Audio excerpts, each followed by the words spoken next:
ಬಂಧುಗಳೇ ನಮಸ್ಕಾರ, ಹೇಗಿದ್ರೆ ನೀವೆಲ್ಲರೂ. ನಾನು ಸುಬ್ರಹ್ಮಣ್ಯ ಎಸ್ ಹಂಡಿಗೆ. ಬಂಧುಗಳೇ, ಯಾವಾಗಲೂ ಒಂದು ಮಾತನ್ನ ಹೇಳ್ತಿರ್ತೇವೆ, ಮಕ್ಕಳಿಗೆ ಹೆಚ್ಚು ತರಕಾರಿ ಕೊಡಿ, ನಾವು ಹೆಚ್ಚು ತರಕಾರಿಯನ್ನ ಸೇವನೆ ಮಾಡಬೇಕು, ಆಗ ನಾವು ತುಂಬಾ ಹೆಲ್ದಿ ಆಗಿರ್ತೀವಿ ಅಂತ. ಆದ್ರೆ ಈಗ ಎಂಥ ವಾತಾವರಣ ನಿರ್ಮಾಣ ಆಗಿದೆ ಅಥವಾ ಎಂಥ ಪರಿಸ್ಥಿತಿ ಬಂದಿದೆ ಅಂದ್ರೆ ತರಕಾರಿ ತಿನ್ನೋದಿಕ್ಕೂ ಕೂಡ ಹಿಂದೆ ಮುಂದೆ ನೋಡುವಂಥ ಪರಿಸ್ಥಿತಿ ಎದುರಾಗ್ಬಿಟ್ಟಿದೆ. ಇದು ವಾಸ್ತವ ವಿಚಾರ. ಇದರಿಂದ ನಾವೇನೋ ತೀರಾ ಆತಂಕಗೊಂಡು ಬಿಡಬೇಕು, ಅಯ್ಯೋ ತೀರಾ ಪ್ಯಾನಿಕ್ ಆಗಬೇಕು ಅನ್ನೋ ಕಾರಣಕ್ಕೆ ಹೇಳ್ತಾ ಇಲ್ಲ, ಬಟ್ ನಾವು ತಿಳಿದುಕೊಳ್ಬೇಕಾಗಿರುವಂಥ ವಿಚಾರ ಇದು. ಅಂದ್ರೆ ಅಧಿಕೃತವಾಗಿ ಅದಕ್ಕೆ ಸಂಬಂಧಪಟ್ಟ ಒಂದು ಮಾಹಿತಿ ಬಂದಿದೆ ಅಥವಾ ಒಂದು ಅಫಿಷಿಯಲ್ ಆಗಿ ಒಂದು ರಿಪೋರ್ಟ್ ಅಂತ ಬಂದಿದೆ. ಅದು ಏನು ಅನ್ನೋದನ್ನ ನಾವು ಗಮನಿಸ್ತಾ ಹೋಗೋಣ.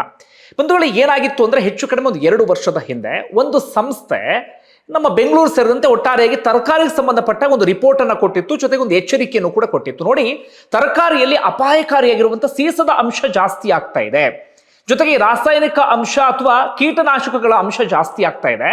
ಜನರ ಆರೋಗ್ಯದ ವಿಚಾರದಲ್ಲಿ ಸ್ವಲ್ಪ ಮಟ್ಟಿಗೆ ಎಚ್ಚರಿಕೆಯಿಂದ ಇರಬೇಕು. ಹೀಗಾಗಿ ಇದಕ್ಕೆ ಸಂಬಂಧಪಟ್ಟಾಗ ಏನಾದರೂ ಮಾಡಬೇಕು ಎನ್ನುವ ರೀತಿಯಲ್ಲಿ ಆ ಸಂಸ್ಥೆ ಒಂದು ಎಚ್ಚರಿಕೆಯನ್ನು ಕೊಟ್ಟಿರುತ್ತೆ. ಹಾಗೆ ಕೇಂದ್ರ ಹಸಿರು ನ್ಯಾಯಾಧೀಕರಣ ಮಂಡಳಿ ಏನ್ ಮಾಡುತ್ತೆ, ಆ ವರದಿಯನ್ನ ಅಥವಾ ಆ ಎಚ್ಚರಿಕೆಯನ್ನ ತುಂಬಾ ಸೀರಿಯಸ್ ಆಗಿ ತೆಗೆದುಕೊಳ್ಳುತ್ತೆ. ಅವರೊಂದು ಸುಮೋಟೋ ಕೇಸನ್ನ ದಾಖಲಿಸಿಕೊಳ್ತಾರೆ.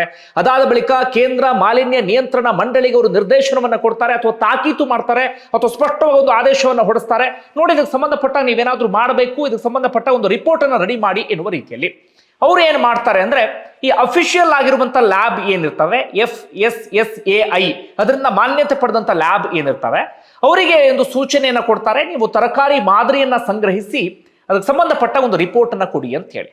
ಅಂತಿಮವಾಗಿ ಏನ್ ಮಾಡ್ತಾರೆ ಅಂದ್ರೆ, ಪ್ರಮುಖವಾಗಿ ಬೆಂಗಳೂರು ನಗರ, ರಾಜಾಜಿನಗರ ಸೇರಿದಂತೆ ಸುತ್ತಮುತ್ತ ಪ್ರದೇಶ, ನೆಲಮಂಗಲ, ಕೋಲಾರ, ಚಿಕ್ಕಬಳ್ಳಾಪುರ, ಹೀಗೆ ಬೆಂಗಳೂರಿಗೆ ಎಲ್ಲೆಲ್ಲಿಂದ ತರಕಾರಿ ಬರುತ್ತೆ ಅಥವಾ ಆಸುಪಾಸಿನಲ್ಲಿ ಎಲ್ಲಿದ್ದಾವೆ ಅದಕ್ಕೆ ಸಂಬಂಧಪಟ್ಟ ಹಾಗೆ ಅವರು ತರಕಾರಿ ಮಾದರಿಯನ್ನ ಸಂಗ್ರಹಿಸ್ತಾರೆ.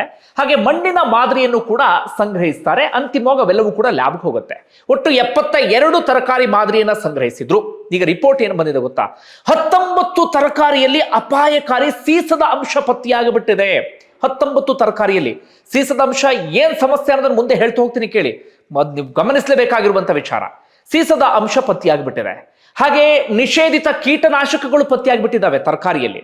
ವಿಪರೀತವಾದಂಥ ರಾಸಾಯನಿಕ ಪತ್ತೆಯಾಗಿಬಿಟ್ಟಿದೆ.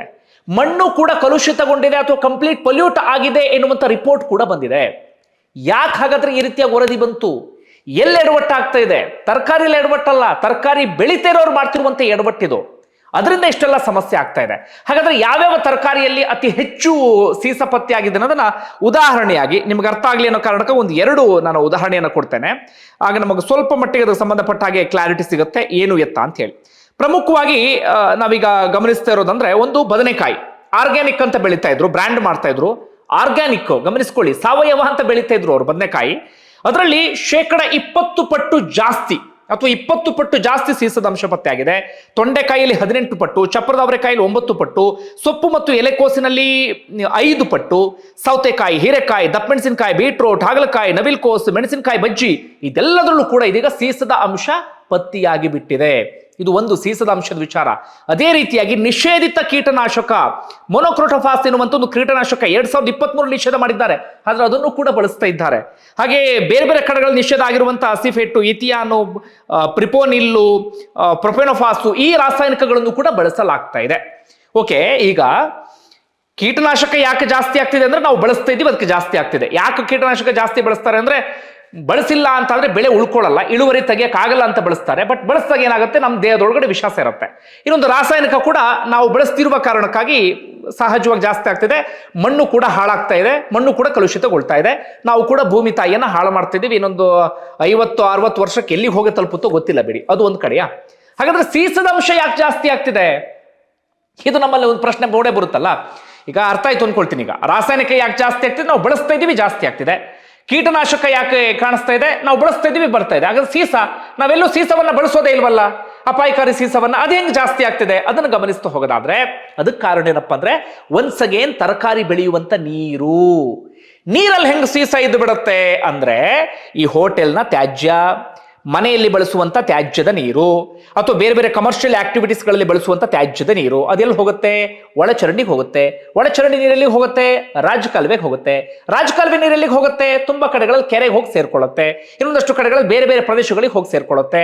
ತುಂಬಾ ಕಡೆ ಜನ ಏನ್ ಮಾಡ್ತಾರೆ, ಆ ರಾಜಕಾಲುವೆ ನೀರನ್ನೇ ಬಳಸಿ ತರಕಾರಿಯನ್ನ ಬೆಳೀತಾರೆ, ಅಥವಾ ಕಲುಷಿತಗೊಂಡಿರುವಂತ ನೀರನ್ನೇ ಬಳಸಿ ತರಕಾರಿಯನ್ನ ಬೆಳೀತಾರೆ. ಈ ತ್ಯಾಜ್ಯದ ನೀರಿನಲ್ಲಿ ಅಂದರೆ ಒಳಚರಂಡಿಯಲ್ಲಿ ಇರುವಂತ ನೀರಿನಲ್ಲಿ ವಿಪರೀತ ಸೀಸದ ಅಂಶ ಇರುತ್ತೆ. ಆ ಸೀಸದ ಅಂಶದ ನೀರನ್ನೇ ಬಳಸಿ ತರಕಾರಿಯನ್ನ ಬೆಳೆದು ಬಿಟ್ರೆ ಕತೆ ಗೋವಿಂದ. ತರಕಾರಿಯಲ್ಲೂ ಕೂಡ ಸೀಸದ ಅಂಶ ಪತ್ತೆಯಾಗದೆ ಇನ್ನೇನು ಪ್ರೋಟೀನು ವಿಟಮಿನ್ ಪತ್ತೆಯಾಗೋದಿಕ್ಕೆ ಸಾಧ್ಯವಾ? ಇಲ್ಲ, ಸೀಸದ ಅಂಶ ಪತ್ತೆಯಾಗುತ್ತೆ. ಇನ್ನೊಂದು ಕಾರಣ ಏನಪ್ಪಾ ಅಂದ್ರೆ ರಸ್ತೆ ಬದಿ ತರಕಾರಿ ಬೆಳೀತಾರಲ್ಲ, ನಾವು ಅಂದ್ಕೊಳ್ತೀವಿ ರಸ್ತೆ ಬದಿ ತರಕಾರಿ ಬೆಳೆಯೋದ್ರಿಂದ ಸಮೃದ್ಧವಾಗಿ ಬೆಳೆದು ಬಿಡುತ್ತೆ ಎನ್ನುವ ರೀತಿಯಲ್ಲಿ. ಆದ್ರೆ ಅಲ್ಲಿ ಏನಾಗ್ಬಿಡುತ್ತೆ ಅಂದ್ರೆ ಈ ವಿಪರೀತ ವಾಹನ ದಟ್ಟಣೆ ಇರುವಂತ ರಸ್ತೆಗಳಲ್ಲಿ ಆ ಮಾಲಿನ್ಯವೂ ಕೂಡ ತರಕಾರಿಗೆ ಬಂದು ಬಿಡೋದ್ರಿಂದ, ಗಿಡಕ್ಕೆ ಬಂದು ಬಿಡೋದ್ರಿಂದ ಅಲ್ಲೂ ಕೂಡ ಸೀಸದ ಧೂಳುಗಳೆಲ್ಲವೂ ಕೂಡ ತರಕಾರಿ ಮೇಲೆ ಬಂದು ಬಿಡುತ್ತೆ. ಇನ್ನೊಂದಷ್ಟು ರಾಸಾಯನಿಕಗಳಲ್ಲಿ, ನಿಷೇಧಿತ ರಾಸಾಯನಿಕಗಳಲ್ಲಿ, ಕಳಪೆ ಗುಣಮಟ್ಟದ ರಾಸಾಯನಿಕಗಳಲ್ಲೂ ಕೂಡ ಸೀಸದ ಅಂಶ ಇರುತ್ತೆ.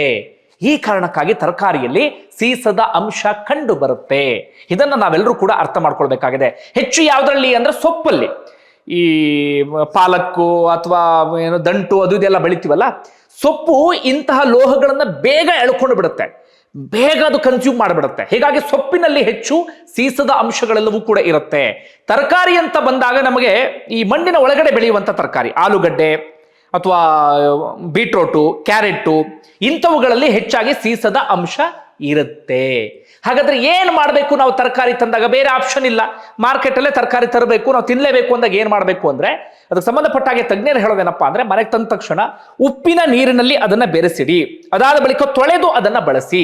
ಈ ಸಿಪ್ಪೆ ಏನಾದ್ರೂ ಇತ್ತು ಅಂತಂದ್ರೆ ತರಕಾರಿ, ಆಲೂಗಡ್ಡೆ ಸಿಪ್ಪೆ ಇತ್ತು ಅಂತಂದ್ರೆ ಅದನ್ನ ತೆಗೀರಿ, ಕ್ಯಾರೆಟ್ ಸಿಪ್ಪೆ ಇತ್ತು ಅಂದ್ರೆ ತೆಗೀರಿ, ಬೀಟ್ರೋಟ್ ಸಿಪ್ಪೆ ಇತ್ತು ಅಂದ್ರೆ ತೆಗೀರಿ, ಸಿಪ್ಪೆಯ ಸಮೇತ ಬಳಸಬೇಡಿ.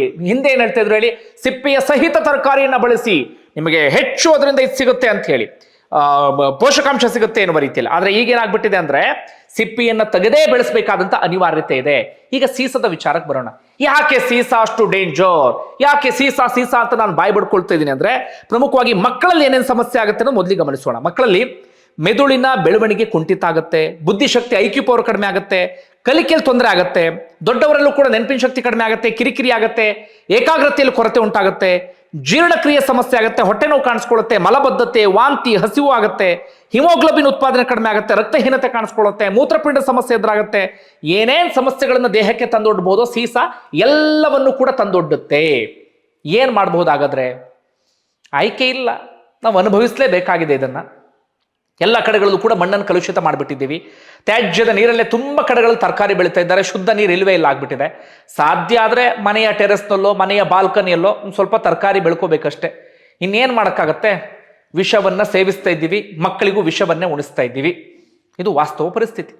ನಿಮ್ಗೆ ಏನಿಸ್ತಾ ಕಮೆಂಟ್ ಬಾಕ್ಸಲ್ಲಿ ಮೆನ್ಷನ್ ಮಾಡಿ. ಧನ್ಯವಾದ ವಿಡಿಯೋ ನೋಡಿದ್ದಕ್ಕಾಗಿ.